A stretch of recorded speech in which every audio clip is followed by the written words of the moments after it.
Multiply sa mga panalangin nga imong ibuo God Lord sa imong mga kaanakan o God. Salamat Lord nga ang mga source niini o God sa mga trabaho o God. Asa man Lord nagatrabaho ang iyong mga kaanakan.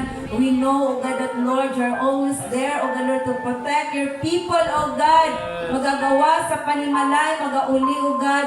Lord nga adunay baon nga kalipay, aduna ang protection o God, covering o God, hallelujah, o salamat that you continue, O God, Lord, to sustain the lives of your people, O God. Salamat, Lord, na asa man mo gawas, mulakaw ang iyong mga kaanakan, O God.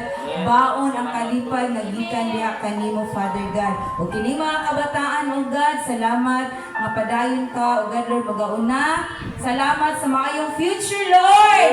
Yan ang para kanila, O God. We know that they are secured because they are under your care, Father God. Salamat, Lord, sa iyong paghigugman ng mga kabataan, O God. Padayon ka mag-sustain silang kinabuhi. Salamat, Lord, even sa ilang pag-eskwela, O God. Lord, dali lang yun, O God, Lord, masabtan ang mga lessons, O God. Asa man sila nga level, Lord, hallelujah. We know that you are the source of wisdom and knowledge, O God.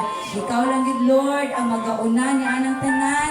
Ikaw mag-prepare, Lord, even, O God, Lord, silang teacher, silang mga classmates, O God. O we declare, Lord, na kini mga kabataan, O God, Lord, diligid ma-engage, O God, Lord, sa mga kalibutanon, O God, Lord, na kalimukan, but Lord, instead, O God, Lord, ilaging ipakita ang iyong pagkamaayos lang ang kinabuhi, O God.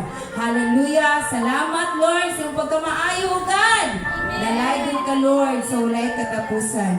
We give you back all the praises and adoration and thanksgiving, Lord. In the precious name of Jesus. Amen.